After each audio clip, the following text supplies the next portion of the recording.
ಮರಳಿ ಸ್ವಾಗತ. ಇದು Oppo camera phone weekend with Ramesh season 3 co-powered by Dollar Big Boss, fragrance partner Fog Perfume Body Spray, special partner Close Up.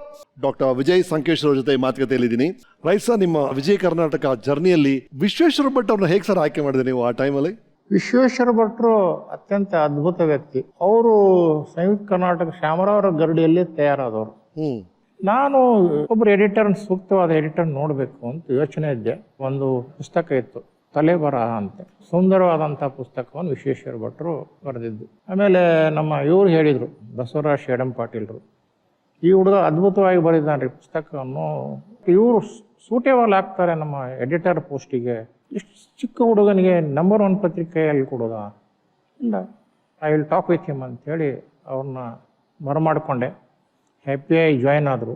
ಆ ತಲೆ ಬರಹ ಅನ್ನೋ ಒಂದು ಪುಸ್ತಕ ನನ್ನ ಕಣ್ಣಿಗೆ ಬಿತ್ತಲ್ಲ ವಿಶ್ವೇಶ್ವರ ಭಟ್ರದು, ಅದೇ ಅವರು ಹಣೆ ಬರಹನೂ ಚೇಂಜ್ ಆಯಿತು. ಇವತ್ತು ಕರ್ನಾಟಕದ ಅತ್ಯಂತ ಪ್ರತಿಷ್ಠಿತ ಪತ್ರಿಕಾಕರ್ತರಾಗಿ ಮೆರಗ್ತಾ ಇದ್ದಾರೆ. ನಮಗೆ ತುಂಬ ಖುಷಿ ಆಗುತ್ತೆ. ಅವರು ಟಿ ವಿ ಮಾಧ್ಯಮದಲ್ಲಿ ಮಾಡಿದ್ದಾರೆ, ಪತ್ರಿಕೆಯಲ್ಲಿ ಕೂಡ ಅವ್ರ ಕಾಲಮ್ಗಳನ್ನು ಬಗ್ಗೆ ತುಂಬ, ಈಗ ಅದನ್ನು ಓದ್ತಾ ಇರ್ತೀನಿ ಅವ್ರ ಕಾಲಮ್ಗಳನ್ನು. I am one of the admire and fan. ಅವರು ನನ್ನ ಫ್ಯಾನು, ನಾ ಅವ್ರ ಫ್ಯಾನ್. ಎಸ್, ಸೊ ಇಬ್ರು ಫ್ಯಾನ್ಸು ಮೀಟ್ ಮಾಡಿಸ್ಬಿಡ್ತೀವಿ ನಾವು. ಬನ್ನಿ ಭಟ್ರೆ, ಸ್ವಾಗತಿಸಿ. ವಿಶ್ವೇಶ್ವರ ಭಟ್ ಅವ್ರ ನಮ್ಮ ಜೊತೆ ಇದ್ದಾರೆ. Welcome sir, such a pleasure. Thank you, thank you, thank you.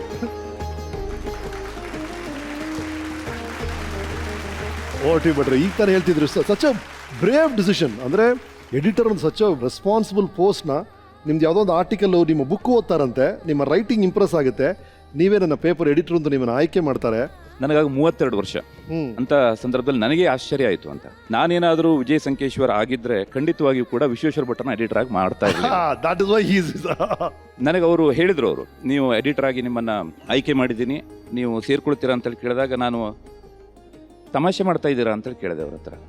ಯಾಕೆಂತಂದ್ರೆ ಸಾಮಾನ್ಯವಾಗಿ ನಮ್ಮಲ್ಲಿ ಒಂದು ಎಡಿಟರ್ ಆಗಬೇಕು ಅಂತಂದ್ರೆ ಒಂದು 55-60 ವರ್ಷ ಆಗಿರಬೇಕು, ಒಂದು 2 ಆಪರೇಷನ್ ಆಗಿರಬೇಕು, ನಂತರ ಏನು ಕನ್ನಡಕ ಹಾಕಿರಬೇಕು, ಈ ರೀತಿ ಎಲ್ಲ ಕೆಲವೊಂದು ಕ್ವಾಲಿಫಿಕೇಶನ್ಸ್ಗಳೆಲ್ಲ ಇದೆ. ಆ ರೀತಿಯಾದಂಥ ಯಾವುದೇ ಕ್ವಾಲಿಫಿಕೇಶನ್ ನನಗಿರಲಿಲ್ಲ. ಆಗ ಸಂಕೇಶ್ವರ್ ಅವರು ಬಹಳ ದೊಡ್ಡ ರಿಸ್ಕ್ ತಗೊಂಡ್ರು ಅಂತಲೇ ನಾನು ಅನ್ಕೊಂಡೆ. ನಂತರ ನಡೆದಿದ್ದೆಲ್ಲದೂ ಕೂಡ ಇತಿಹಾಸ ಎಲ್ಲರಿಗೂ ಕೂಡ ಗೊತ್ತಿದೆ. ಪತ್ರಿಕೋದ್ಯಮದಲ್ಲಿ ಒಂದು ಮಾತಿದೆ, ಏನಂತಂದ್ರೆ ಒಳ್ಳೆ ಎಡಿಟರ್ ಆಗಬೇಕು ಅಂತಂದ್ರೆ ಒಳ್ಳೆ ಓನರ್ ಇರಬೇಕಂತೆ. ಕರೆಕ್ಟ್. ಒಳ್ಳೆ ಓನರ್ ಇಲ್ಲದೇನೆ ಯಾರು ಕೂಡ ಒಳ್ಳೆ ಎಡಿಟರ್ ಆದಂತಹ ಉದಾಹರಣೆ ಇಲ್ಲವೇ ಇಲ್ಲ ಅಂತ. ಒಬ್ಬ ಸಂಪಾದಕನಿಗೆ ಸಿಗಬಹುದಾದಂಥ ಬಹಳ ದೊಡ್ಡ ಸಂಗತಿ ಏನಂತಂದ್ರೆ ಸ್ವಾತಂತ್ರ್ಯ. ಕರೆಕ್ಟ್. ಅವ್ರು ಯಾವುದೇ ಒಂದು ಡಿಸಿಷನ್ ಕೂಡ ಕ್ವಶನ್ ಮಾಡ್ತಾ ಇರಲಿಲ್ಲ ಅಂತ. ನಿಜ ಹೇಳ್ತೀನಿ, ಅವರು ನನಗೆ ಸೇರ್ಕೊಳ್ಳುವಾಗ ಒಂದು ಮಾತನ್ನು ಹೇಳಿದ್ರು, ಏನಂತಂದ್ರೆ ಪತ್ರಿಕೆಯನ್ನ 1.5 ವರ್ಷದಲ್ಲಿ ನಾವೊಂದು 2-3 ಲಕ್ಷ ಸರ್ಕ್ಯುಲೇಷನ್ ಅನ್ನ ಮಾಡಬೇಕು. ಒಮ್ಮೆ ಮಾಡ್ಲಿಕ್ಕೆ ಆಗ್ಲಿಲ್ಲ ಅಂತಂದ್ರೆ ನಾನು ಪತ್ರಿಕೆಯನ್ನು ಕ್ಲೋಸ್ ಮಾಡ್ತೇನೆ ಅಂತ. ಅಂದ್ರೆ ಅವರು ಕ್ಲೋಸ್ ಮಾಡ್ತೀನಿ ಅಂತ ಪತ್ರಿಕೆಯನ್ನು ಕ್ಲೋಸ್ ಮಾಡ್ತೀನಿ ಹೇಳುವಂತ ಅರ್ಥದಲ್ಲ, ನೀವು ಮಾಡಲೇಬೇಕು ಅನ್ನುವಂತ ಒಂದು ಗುರಿ ಮುಟ್ಟಬೇಕು ಅನ್ನುವಂತ ಒಂದು ಹುಮ್ಮಸ್ಸನ್ನ ನನ್ನಲ್ಲಿ ತುಂಬಿದ್ರು. ನೋಡಿ, ಪತ್ರಿಕೆ ಸುಮಾರು ಒಂದು 3 ವರ್ಷದಲ್ಲಿ ನಂಬರ್ 1 ಆಯಿತು ಅಂತ. ನಂಬರ್ 1 ಆದಂಥ ಒಂದು ಸಂದರ್ಭದಲ್ಲಿ ಯಾರೂ ಕೂಡ ನಂಬಲಿಲ್ಲ ಅಂತದನ್ನು. ಕೇರಳದಲ್ಲಿ ಮಲಯಾಳ ಮನೋರಮಾ ಪತ್ರಿಕೆಯ ಮಾಲಕರನ್ನ ಭೇಟಿ ಮಾಡಿದ್ವಿ. ಆ ಭೇಟಿ ಮಾಡಿದಂಥ ಸಂದರ್ಭದಲ್ಲಿ ಅವರು ಹೇಳಿದರು, ಮಲಯಾಳ ಮನೋರಮಾ ಪತ್ರಿಕೆ 5 ಲಕ್ಷ ಸರ್ಕ್ಯುಲೇಷನ್ ಆಗಲಿಕ್ಕೆ 104 ವರ್ಷ ಬೇಕಾಗಿತ್ತು, ನೀವು 5 ಲಕ್ಷ ಸರ್ಕ್ಯುಲೇಷನ್ ಅನ್ನು ಕೇವಲ 3 ವರ್ಷದಲ್ಲಿ ಮಾಡಿದ್ರಿ ಅಂತ. ಕನ್ನಡ ಪತ್ರಿಕೋದ್ಯಮದಲ್ಲಿ ಒಂದಷ್ಟು ಹೊಸ ಅಕ್ಷರ ಜೀವಿಗಳು ಹುಟ್ಟುಕೊಂಡ್ರು. ಪತ್ರಿಕೆಯನ್ನೇ ಓದದೇ ಇರುವಂತವ್ರು ಪತ್ರಿಕೆಯನ್ನ ತರಿಸ್ಕೊಳ್ಳಿಕ್ಕೆ ಆರಂಭ ಮಾಡಿದರು. ಸ್ವಾತಂತ್ರ್ಯ ಬಂದ ನಂತರ ಕೆಲವು ಊರುಗಳಿಗೆ ಪತ್ರಿಕೆಯನ್ನೇ ಹೋಗ್ತಾ ಇರಲಿಲ್ಲ. ಪತ್ರಿಕೆ ಎನ್ನುವಂತ ಒಂದು ವಸ್ತು ಇದೆ ಅನ್ನುವಂಥದ್ದು ಕೂಡ ಜನರಿಗೆ ಗೊತ್ತಿರಲಿಲ್ಲ. ಅಂತ ಊರುಗಳಿಗೆ ಪತ್ರಿಕೆ ಹೋಗ್ಲಿಕ್ಕೆ ಸ್ಟಾರ್ಟ್ ಆಯ್ತು. ಅಂದ್ರೆ ಇಡೀ ಕರ್ನಾಟಕದಲ್ಲಿ ಒಂದು ಅಕ್ಷರ ಕ್ರಾಂತಿ ಆಯ್ತು ಅಂತ ಹೇಳ್ಬೋದು ನಾನು. ಇದು ಕೇವಲ ನಂಬರ್ 1 ಆಯಿತು ಅಥವಾ ಯಾವುದೋ ಒಂದು ಪತ್ರಿಕೆ ಬೆಳೀತಿರೋದಕ್ಕಿಂತ ಹೆಚ್ಚಿನದಾಗಿ ಕನ್ನಡದಲ್ಲಿ ಒಂದು ನವ ಸಾಕ್ಷರ ಕ್ರಾಂತಿ, ಹೊಸ ಅಕ್ಷರ ಕ್ರಾಂತಿ ಆರಂಭ ಆಯಿತು ಅಂತ. So that is the greatest contribution of Vijay Sankeshwar as far as journalism is concern. Sankeshwar ಅವರ ಬಹಳ ದೊಡ್ಡ ಕ್ವಾಲಿಟಿ ಏನಂತಂದ್ರೆ ಸ್ಪೀಡ್ ಅಂತ. ಟೈಮಿಗೆ ಬಹಳ ಏನು ಸ್ಟಿಕ್ಲರ್ ಅವರು. ಯಮಧರ್ಮರಾಯ ಬೇಕಾದ್ರೆ ಒಂದು 5 ನಿಮಿಷ ಲೇಟ್ ಆಗಿ ಬರ್ಬೋದು, ಅವರು ಅಷ್ಟು ಪಂಕ್ಚುವಲ್. ಈಗಾಗಲೇ ಹೇಳಿದ್ರಲ್ಲ, ಇವತ್ತಿನ ಈ ಶೋಕು ಕೂಡ ಅವರು ಹೆಂಡತಿಗೋಸ್ಕರ ವೇಟ್ ಮಾಡಲಿಲ್ಲ ಅಂತ, ಅವ್ರ ಪಾಡಿ ಅವ್ರು ಬಂದ್ಬಿಟ್ಟಿದ್ದಾರೆ ಅಂತ.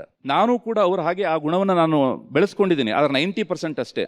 ನನ್ನ ಹೆಂಡತಿಯನ್ನ ಬಿಟ್ಟು ಹೋಗುವಷ್ಟು ಧೈರ್ಯ ನನಗೆ ಇನ್ನೂ ಬಂದಿಲ್ಲ ಅಂತ. ಅವ್ರು ಬಿಟ್ಟು ಬರ್ತಾರೆ, ಹೆಂಡತಿಯನ್ನ ಬಿಟ್ಟು ಹೋಗ್ತಾರೆ ಅವರು. ನಾನು ಇವತ್ತು ನನ್ನ ಆಫೀಸ್ ರೂಮ್ನಲ್ಲಿ ನಾನು ಬೇರೆ ಯಾರ್ದು ಫೋಟೋ ಹಾಕೊಂಡಿಲ್ಲ ಅಂತ, ಸಂಕೇಶ್ವರ್ ಅವರ ಒಬ್ಬರದೇ ಒಂದು ಫೋಟೋ ಹಾಕೊಂಡಿದ್ದೇನೆ. ಅವರನ್ನು ನೋಡಿದಾಗ ಎಲ್ಲರೂ ಕೂಡ ನನಗೊಂದು ರೀತಿ ಇನ್ಸ್ಪಿರೇಷನ್ ಸಿಗುತ್ತೆ. ಬಿಕಾಸ್ ಅವರ ಮಾತಿಗೆ ಬೆಲೆ ಕೊಡುವಂತಹ, ನಮ್ಮ ಮಾತನ್ನ ಉಳಿಸ್ಕೊಳ್ಳುವಂತಹ ಬಹಳ ದೊಡ್ಡ ವ್ಯಕ್ತಿ ಅಂತ. ಭಾಳ ಅದ್ಭುತ ಸರ್.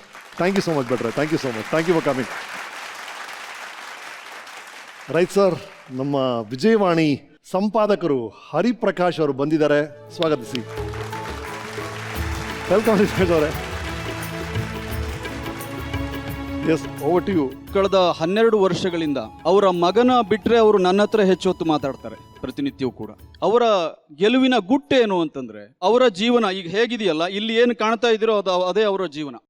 ಅದರ ಆಚೆ ಹೈಡ್ ಮಾಡುವಂಥದ್ದು ಏನಿಲ್ಲ, ಅಷ್ಟು ಟ್ರಾನ್ಸ್ಪರೆಂಟ್ ಆದಂತಹ ಒಂದು ಜೀವನವನ್ನು ನಡೆಸುವಂತಹ ರೀತಿ, ಅದು ಅವ್ರನ್ನ ಇವತ್ತು ಈ ಮಟ್ಟಕ್ಕೆ ತೆಗೆದುಕೊಂಡು ಹೋಗಿದೆ. ಎರಡನೇದು ಪರಿಶ್ರಮ. ಪರಿಶ್ರಮ ಇಲ್ದೇನೆ ಯಾರೂ ಕೂಡ ಶಾರ್ಟ್ ಕಟ್ ಇಂದ ಗೆಲುವನ್ನ ಜೀವನದಲ್ಲಿ ಪಡೆಯೋದಕ್ಕೆ ಸಾಧ್ಯ ಇಲ್ಲ ಅನ್ನುವಂಥದ್ದು. ವಿಜಯ್ ಸಂಕೇಶ್ವರ್ ಅವರ ಯಶಸ್ಸು ಅಂತಂದ್ರೆ ಅವರೊಬ್ಬ ವಿಷನರಿ. ಕ್ಯಾಲ್ಕುಲೇಷನ್ ಇರುತ್ತೆ. ವಿಜಯ್ ಸಂಕೇಶ್ವರ್ ಅವರು 1 ರೂಪಾಯಿ ಯಾರಿಗಾದ್ರು ಕೊಡೋದಿದ್ರೆ ಅವರು 1000 ರೂಪಾಯಿ ಖರ್ಚು ಮಾಡ್ಕೊಂಡು ಹೋಗಿ ಆ 1 ರೂಪಾಯಿನ ಕೊಟ್ಟು ಬರ್ತಾರೆ. ಇನ್ನೊಬ್ರು ಯಾರಿಂದ 100 ರೂಪಾಯಿ ಬರಬೇಕು ಅಂತಂದ್ರೆ ಅದಕ್ಕೆ ಅವರು ಮತ್ತೆ 1,000 ರೂಪಾಯಿನ ಖರ್ಚು ಮಾಡಿ ಆ 100 ರೂಪಾಯಿನ ಅವರಿಂದ ವಾಪಸ್ ಪಡ್ಕೊಳ್ತಾರೆ. ಈ ರೀತಿಯಾದಂತಹ ಈ ಬಿಸಿನೆಸ್ ಒಂದು ಶಿಸ್ತು ಇದೆಯಲ್ಲ, ಅಂದ್ರೆ ನಾನು ಕೊಡೋದಕ್ಕೂ ನಾನು ಬದ್ಧ, ತೆಗೆದುಕೊಳ್ಳೋದಕ್ಕೂ ಕೂಡ ನಾನು ಬದ್ಧ ಅಂತ. ಬಹುಶಃ ಭಗವಂತ ಕೂಡ ಅವರಿಗೆ ತಥಾಸ್ತು ಅಂತ ಹೇಳಿದ್ದಾನೆ. ಯಾಕೆ ಈ ಮಾತನ್ನು ನಾನು ಹೇಳ್ತೀನಿ ಅಂತಂದ್ರೆ, ಒಬ್ಬ ವ್ಯಕ್ತಿ ಜೀವನದಲ್ಲಿ ಒಂದು ಬಾರಿ ಒಂದು ದಾಖಲೆಯನ್ನ ಮಾಡುವಂಥದ್ದು ಬಹಳ ಸಹಜ, ಕರೆಕ್ಟ್. ಆದ್ರೆ ವಿರಳಾತಿ ವಿರಳವಾದಂತಹ ವ್ಯಕ್ತಿಗಳಿಗೆ ಮಾತ್ರ ತಾವು ಮಾಡದಂತ ದಾಖಲೆಯನ್ನೇ ಮುರಿದು ಮತ್ತೊಮ್ಮೆ ದಾಖಲೆ ಮಾಡುವಂತಹ ಒಂದು ಅವಕಾಶವನ್ನ ಆ ಭಗವಂತ ಕೊಡ್ತಾನೆ. ಅದು ಡಾಕ್ಟರ್ ವಿಜಯ್ ಸಂಕೇಶ್ವರ್ ಅವರಿಗೆ ಕೊಟ್ಟಿದ್ದಾನೆ ಅಂತ ನಾನು ಬಹಳ ಹೆಮ್ಮೆಯಿಂದ, ಖುಷಿಯಿಂದ ಈ ಸಂದರ್ಭದಲ್ಲಿ ನಾನು ಹೇಳ್ಕೊಳ್ಳೋದಕ್ಕೆ ಬಯಸ್ತೇನೆ. ಮೊದಲು ವಿಜಯ ಕರ್ನಾಟಕ ಬರುವ ಪೂರ್ವದಲ್ಲಿ ಏನಿತ್ತು, ಸರ್ಕ್ಯುಲೇಷನ್ ಕರ್ನಾಟಕದಲ್ಲಿ ಓದುಗರ ಸಂಖ್ಯೆ ಇತ್ತು, ಅದು ಇವತ್ತು 200-300 ಪಟ್ಟು ಹೆಚ್ಚಾಗಿದೆ ಅಂತಾರೆ. ಬಹುಶಃ ಕನ್ನಡಕ್ಕೆ ಇದಕ್ಕಿಂತ ದೊಡ್ಡ ಕೊಡುಗೆ ಇನ್ಯಾವುದೂ ಇಲ್ಲ ಅಂತ ಹೇಳಿ ನಾವು ಬಹಳ ಹೆಮ್ಮೆಯಿಂದ, ಖುಷಿಯಿಂದ ಇದನ್ನು ಹೇಳ್ಕೋಬಹುದು ಅಂತ ಅನ್ಸುತ್ತೆ ರಮೇಶ್. ಬಹಳ ಕರೆಕ್ಟಾಗಿ ಭಟ್ರು ಹೇಳಿದ್ರು, ಅಕ್ಷರ ಕ್ರಾಂತಿ ಅಂತ ಹೇಳಿದ್ರಿ ನೀವು 2 ಪತ್ರಗಳ ಮೂಲಕ. ಹಾಗೆ thank you sir, thank you, thank you, thank you. Welcome to the show, welcome to the show.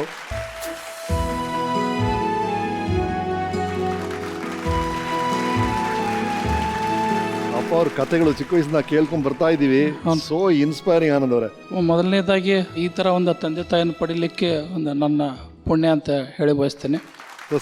ನಾವು ಎಷ್ಟೋ ಸಲ ಅವರಿಗೆ ನೀವು ರೆಸ್ಟ್ ಮಾಡಿ, ರಿಲ್ಯಾಕ್ಸ್ ಮಾಡಿ, ಹಾಲಿಡೇಸ್ ಹೋಗಿ ಅಂತ ಹೇಳ್ತೀವಿ, ಅವ್ರಿಗೆ ಕೇಳಲ್ಲ. ಇವತ್ತಿನವರೆಗೂ ಯಾವಾಗ ಕರಿಯರ್ ಶುರು ಮಾಡಿದ್ರು ಇವತ್ತಿನವರೆಗೂ ಕೂಡ ಒನ್ ಡೇ ಅವರು ಬ್ರೇಕ್ ತಗೊಂಡಿಲ್ಲ. ಮತ್ತೆ ಯಾವುದೇ ಇದಕ್ಕೆ ನೀವು ಏನೋ ಒಂದು ಹೊಸದೇನೋ ಮಾಡ್ತೇನೆ ಅಂದ್ರೆ ಅವರು ಒಂದು ಫ್ರೀ ಹ್ಯಾಂಡ್ ಕೊಡ್ತಾರೆ.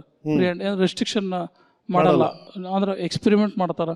ಮತ್ತು ಸಾಕಷ್ಟು ನಿಮಗೆ ಸಮಯ ಕೊಡ್ತಾರೆ, ಮತ್ತು ಗೈಡ್ ಕೂಡ ಮಾಡ್ತಾರೆ. ನೀವು ಬಿಸ್ನೆಸ್ ಎಂಟರ್ ಮಾಡಕ್ ಮುಂಚೆ ನಿಮ್ಗೆ ಏನಾದ್ರು ಸ್ಪೆಸಿಫಿಕ್ ಟ್ರೈನಿಂಗ್ ಆಯ್ತಾ? ಸ್ಪೆಸಿಫಿಕ್ ಟ್ರೈನಿಂಗ್ ಅಂದ್ರೆ full training, every day training.